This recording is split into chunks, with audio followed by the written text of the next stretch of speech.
Hello everyone. Inspired by that lovely bolero that I rediscovered on the wander through my wardrobe, I thought today I'd put together a Victorian outfit for you. The only trouble is, in order to pull off a good Victorian outfit, one really needs a bustle. And I don't have a bustle. Oh. Guess I better make one then. This was a ankle length skirt. Originally from New Look. I picked it up in a charity shop. One of those gathered at the waist long ones that you know I like so much. This is a slightly silky material. And what I've done is cut the bottom off and hemmed it. And I'm going to run 2 lines of wide stitching just up in front of the side seam. So I've done 2 rows of long stitch side by side, and I've made no effort to keep the fabric flat, and as you can see it's already started to gather up on itself. I'm now going to take these 2 long ends and tie them off, and having turned the skirt inside out, I'm now going to take the loose ends on the other side of the skirt and pull until I have a reasonably even gather.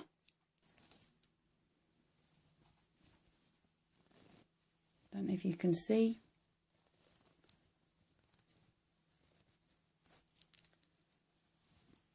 How the fabric is started to gather up. I can adjust the gather by moving the fabric down the thread, and I'll endeavour to get a reasonably even gather along this. Once I've got it to the length I want it, I will tie these ends off. So I've gathered the skirt up to the length that I want it. I've tied the ends off. I will now adjust the stitch length to a much shorter stitch and go back over this, probably 2 lines of stitching to keep all of these gathers in place, and then I will repeat the whole process on the other side. So the gathers down the sides have now been stitched down, so they should stay in place. So that's part 1 of the bustle. I've managed to find this bit of lace that's left over from another project, so I'm going to trim this into a regular shape and use this to make the bustle. What I've done here is to trim the piece of lace into a reasonably regular pattern, and I've gathered the lace into a bundle, folded it over in half.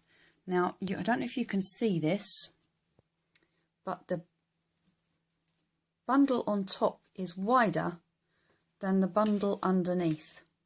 About 4 inches down from here, I'm going to stitch a piece of cotton tape straight across all of this. So the tape is now sewn on, and I've got this little poofy bit at the top with the narrower of the 2 bunches. Oh, hello Masyaf. So what I'm going to do is cut this narrow bunch in half and then bow it underneath the poof at the top. A bit of a cheat on this bow, I haven't actually tied it at all. I've bunched it up and then used an elastic hairband to hold the pretend bow in place, and I'm now just going to put a light stitch from the top of the bow into the cotton tape to hold it in place. Now the loop of the bow has been sewn down onto the cotton ties, and the turn, which is at the halfway point, will sit above that, and the cotton ties are to tie this around my waist. So that's the 2 parts of the bustle skirt now finished. I wouldn't normally wear a white skirt, as I'm sure you can imagine, but I did want to show you the effect of the bustle and the overskirt, as black on black can sometimes be difficult to see. The sewing's now done. The overskirt and bustle are all finished. Now it's time to put the whole outfit together. So I thought I would bring out my nice long-sleeved chiffon blouse. It has a nice little stand-up collar and pleating down the front. It is very sheer, so I'm going to put a long-sleeve t-shirt underneath this because it is quite cold outside. Another alternative, another sheer blouse. This one's short-sleeved and the front is much more intricately detailed with lots of frills and a little flower in one corner. If I was very brave, I could wear the overskirt on its own with maybe a pair of Victorian style boots or a pair of thigh boots with some lacy tights. But I'm not that brave, so I'm going to be wearing it over a long skirt. This is originally from New Look. It's one of my favourite styles of skirt. It gathers onto a waistband. This is flat fronted and elasticated at the back. It's difficult to tell, but it's a silky kind of material. It's not my usual cotton jersey, but it is very light and very comfortable. This is the same fabric that the overskirt was made from. To finish off the Victorian look, I've got a number of options depending on how much I want to cheat. First of all is this little waster belt. It's a false lace up front. It does up with Velcro at the back and is elasticated all the way round. Second of all, again elasticated, but this has got D-rings and hooks on the front of it. You've seen me wear this before. If I want to get a little bit more authentic, I have a beautiful brocade under bust corset with the hooks and eyes at the front and the lace at the back.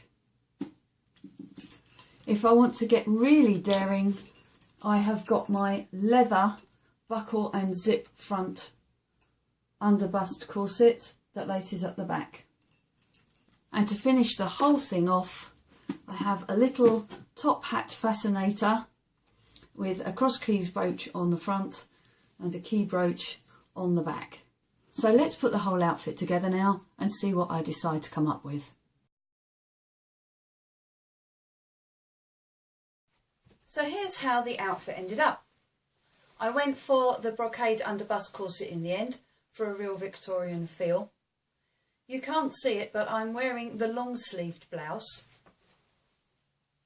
I think it's turned out quite well. Look what I found lurking in the bottom of my wardrobe. Some Victorian style ankle boots. I hope you've enjoyed today's outfit of the day come tutorial. Apart from the underbust corsets in leather and brocade, all the other items came from charity shops and second-hand stores. If you have any questions about the overskirt and bustle, please leave them in the comments section below and I'll do my best to answer them. I'm not entirely sure I did a brilliant job of explaining exactly what I was doing when I made them. If you haven't already, please like, share and subscribe. And until the next time, take care. Bye.